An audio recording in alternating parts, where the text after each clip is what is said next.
Hi, so I'm with Rob, who is part of the IHP Social Entrepreneurship program, which is now called the Social Innovation program.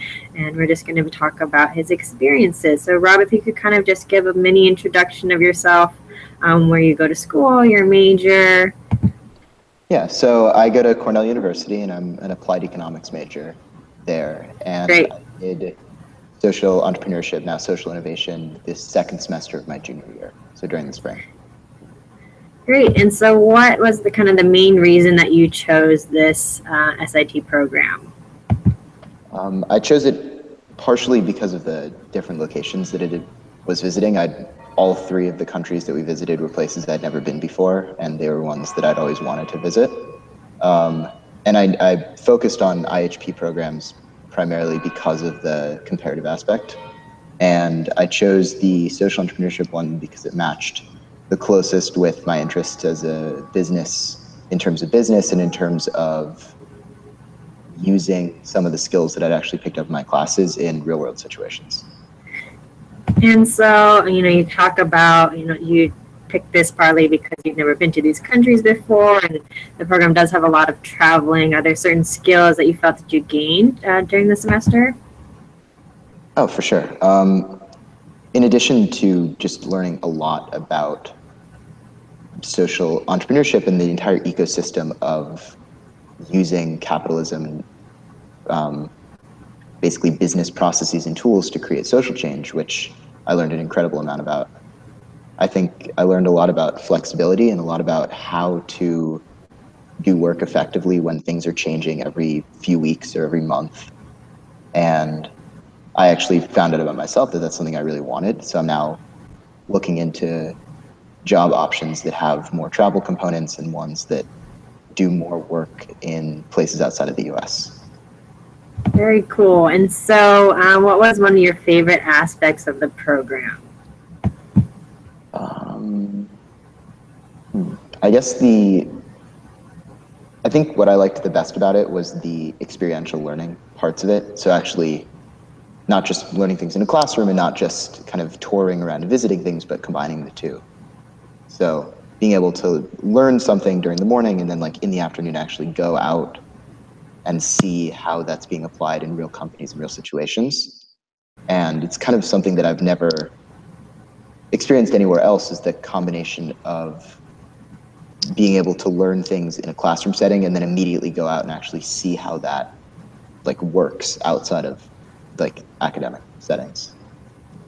Yeah, so the experiential learning is definitely what SIT is kind of based around. So if someone had never really heard of SIT before, or specifically, the IHP multi-country programs, how would you briefly describe it? It's a comparative study abroad program. So it picks, IHP picks a theme, whether it's food security or social innovation or climate change, and then looks at that theme and how that theme is expressed across 3 countries and then with an introduction in a city in the US.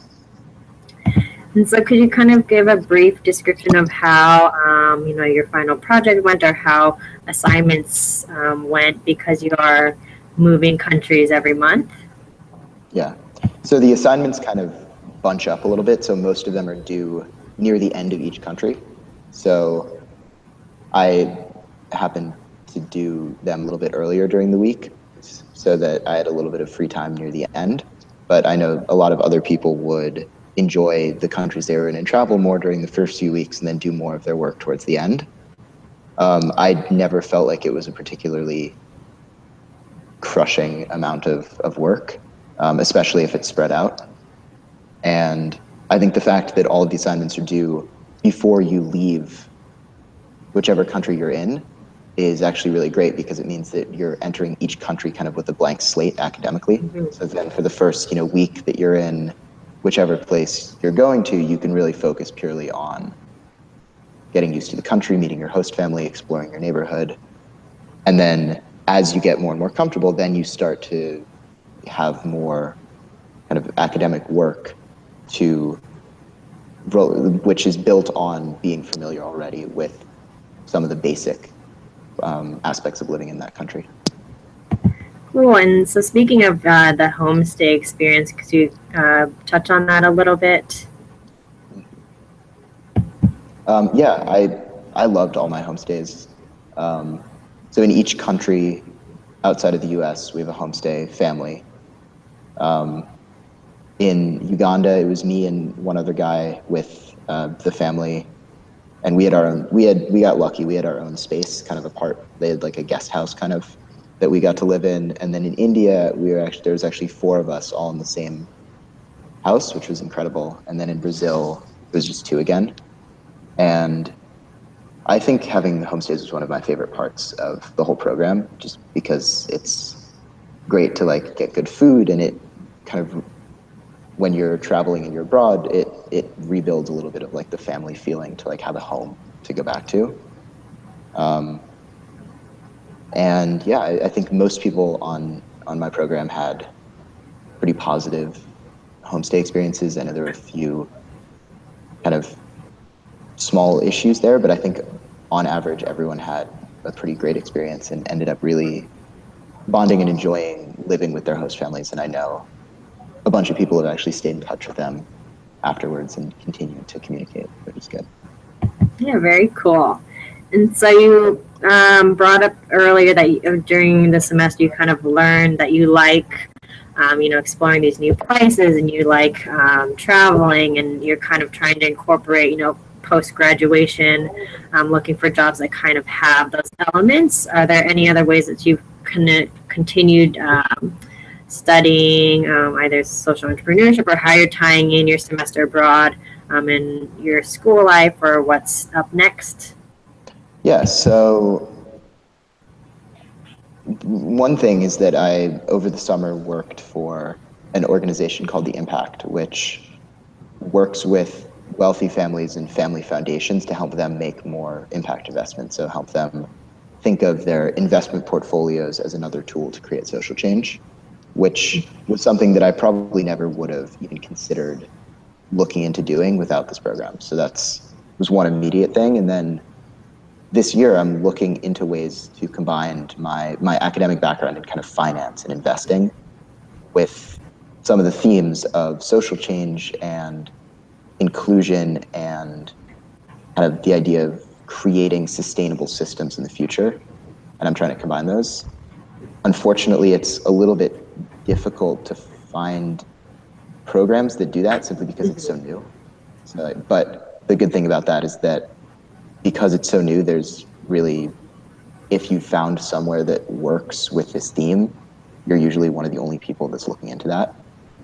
So there's kind of ups and downs to that as well. And then one other thing that I'm doing is social entrepreneurship focused and more just international travel and development, but I'm applying to be on a Cornell case study team that goes to develop a country in a developing or emerging market over winter break, so in early January, and actually writes a case study. So Cornell's business school wants to create more case studies.